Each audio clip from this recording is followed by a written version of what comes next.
Nakahanap nga kami ng staycation na malapit sa Manila at easy lang din i-commute. Napakapayapa, sobrang tahimik at makakahinga ka talaga sa mga stress na yan pansamantala. Mapuno at maganda ang view. At kung mahilig ka nga sa probinsya vibe ay swak na swak talaga sa'yo. Ito nga ang bakura na matatagpuan lang dito sa DRT Bulacan. Samahan nyo nga ako at itutour ko kayo. Meron nga sila ditong 3 balay. Ito ang balay ate, balay kuya at balay bunso.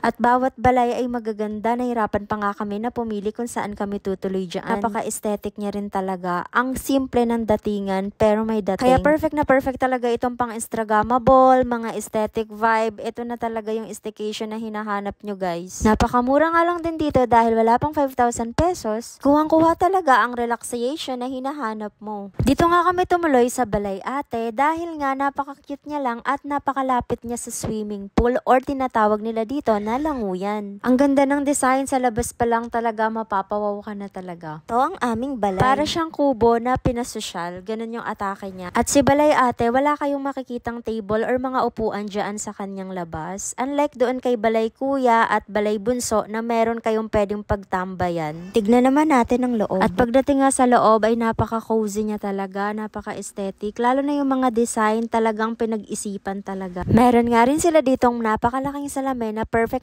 para sa inyong mga OOTD. Dahil mapapa-outfit of the day ka talaga kung ganito kaganda ang lugar na pupuntahan mo. Ang cute ng table, yung ilaw, very aesthetic na talaga namang lalong nagpaganda sa balay ate na ito. Na sobrang perfect sa design ng balay. Ang ganda ng sofa na napakalambot, naka-airful condition na rin yan, kaya sobrang lamig na rin. At yung pintuan niya salamin, kaya makikita mo talaga kung gaano kaganda yung view sa labas. Meron din kama dito sa baba na kasya pang 2 tao. Kompleto na rin yan, may kama, may kumot, may unan, matutulog ka na lang Mars. May hagdan nga rin dito para makapunta ka dun sa taas at ang cute din talaga ng design. May 2 kutsyon nga rin dito sa taas at may 2 sopa din na magkatapat na pwede kayong pagtambayan kung ayaw nyo pang matulog. Napaka-aesthetic talaga ng ayos ng balay na ito. Nagustuhan ko nga rin dito yung kanyang pabintana dahil masisilip nga natin kung umaga na or hapon na ba yung labas. Feel mo talaga na nasa probinsya ka, ganun. Very malinis ang lababo, may tubig at may water heater na rin. May free na coffee na rin at dito rin ang lagayan ng inyong mga pagkain. Ito naman yung kanilang CR guys. Very malinis din naman. Ayan, dito yung kanilang shower area. Kompleto na rin yan sila sa towel.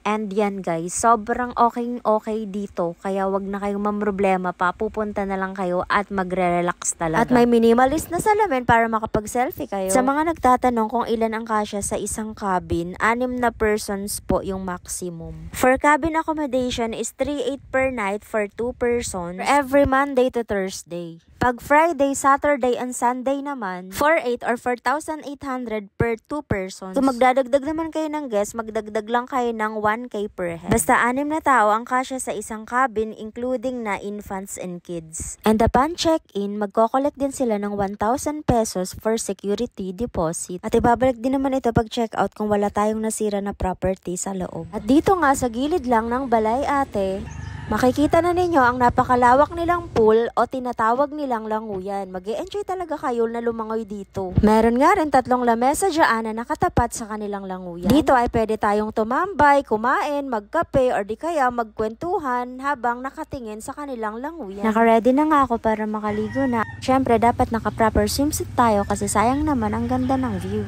Maya-maya nga ay naligo na rin ako. At sakto lang din yung tubig, hindi siya ganun kalamig, very malinis at isa pa wala siyang amoy chlorine.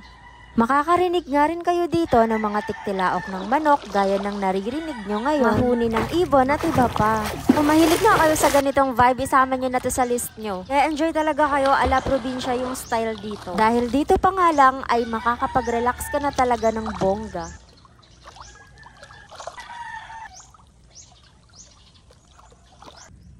At pag nalibot nga natin to ay napakarami pang chill area na pwede natin pagtambayan. May tinatawag nga rin sila ditong kubong pawid na kung saan may mga upuan din dyan, pwede rin kayong magpahinga, matulog, mag-selfie, kung ano yung trip nyo. Ang kinagandahan ay kitang-kita rin talaga yung view ng pool. At dito naman ang kanilang tanawan. Ito yung pinakagusto ko guys kasi ang ganda nito sa gabi kasi may pailaw pa yan dyan no, sa taas. Pagkagabi nga ganito na yung itsura niya. Late night talks kayo with your favorite person, your partner, or your friends. Diba? Ang ganda, so romantic.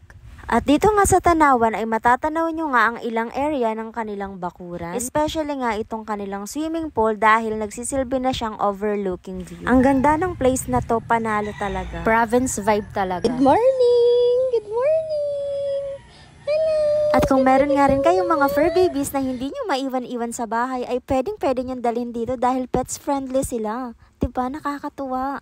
Dito naman tayo sa kanilang dining hall or kubong kugon. Dito nga tayo pwede kumain, tumambay, at syempre malawak na rin yan. Goods na rin for 3 balay. May tubig, electric fan at cabinet. Pwede nga rin tayo dito maglaro ng Scrabble, sungka, at magduyan-duyan ka nga lang din dito hanggang sa makatulog ka. At syempre, kung probinsya, dapat may batis. At eto nga, may batis sila dito na meron ding mga isda. At hindi lang isa, marami rin sila. Parang mga goldfish pa nga ata tong mga to. Nakakatuwa lang dahil probinsya style talaga. Hindi nyo na nga rin po problemahin pa kung saan kayo magluluto dahil dito sa bakuran ay may sarili din silang malawak na kitchen or ang tawag nga nila dito ay lutuan. Nakakatuwa pa dito, each balay ay meron talaga kanya-kanyang lutuan. Pare-parehas ng gamit kaya hindi na talaga kayo maghihiraman pa dito. Pupunta na lang kayo at magluluto, magdala na lang talaga kayo ng pagkain ninyo para lutuin. Tig-iisa nga rin ang kanilang ref dito for balay bunso, balay kuya at balay ate. Malawak na rin kaya kahit sabay-sabay kayo na magluto dito ay hindi kayo magsisiksikan. May nakalagay na rin sila dyan na kitchen rules, basahin nyo na lang. I-handle natin to with care. Magluluto nga lang kami netong nabili namin sa palengke dahil pag pumunta kayo dito ay may mga palengke naman kayo na madadaanan, yun nga lang medyo malayo. At mag-iihaw nga lang kami ng manok at baboy. Bumili nga rin kami ng barbecue para pandagdag ulam na rin. Minarinate nga lang namin yan at mag-iihaw na kami. At each balay pala dito ay may kanya-kanya ring ihawa, nakakatuwa talaga. At very accommodating din yung mga staff nila dito. Dinalhan pa nga nila kami ng uling dahil libre lang pala yung uling nila dito. At kung may kailangan pang araw ay i-message lang sila. Nilipat na nga lang din namin ang aming ihawan dyan dahil madilim na sa pwesto namin. At kung wala nga rin kayong time na magdala pa ng mga pagkain at mamalengke, dito may mga ino-offer din naman silang mga food. At habang ganito nga ang itsura ng pool sa gabi, napakaliwanag. May mga ilaw sa paligid. Sobrang tahimik at may maririnig nga rin kayo dyan ng mga tunog ng mga kuliglig na para talaga kayong nasa probinsya. Naligo na nga muna kami dyan bago kami kumain para din mas refreshing. At makakababad talaga kayo matagal dito sa kanilang languyan dahil ang tubig ay hindi ganun kalamig kahit nga gabi na. Hindi rin ganun kalalim yung swimming pool kaya hindi kayo matatakot kung hindi ka marunong lumangoy na kagaya ko.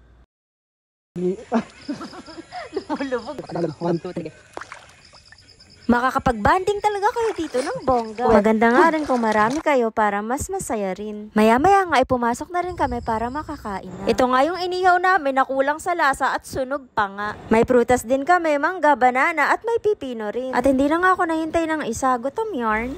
Minsan masaya rin talaga yung mga ganitong klaseng banding. Hindi nakakawala ng problema, nakakawala ng stress at talagang mag-e-enjoy ka kahit panandalian lang. Iba sa stress, ganun. Tapos magiging sweet kayo dito kahit hindi naman talaga kayo sweet. Charis! Trinay nga lang namin ang ganitong klase ng banding at mukhang uulit-ulitin na namin to.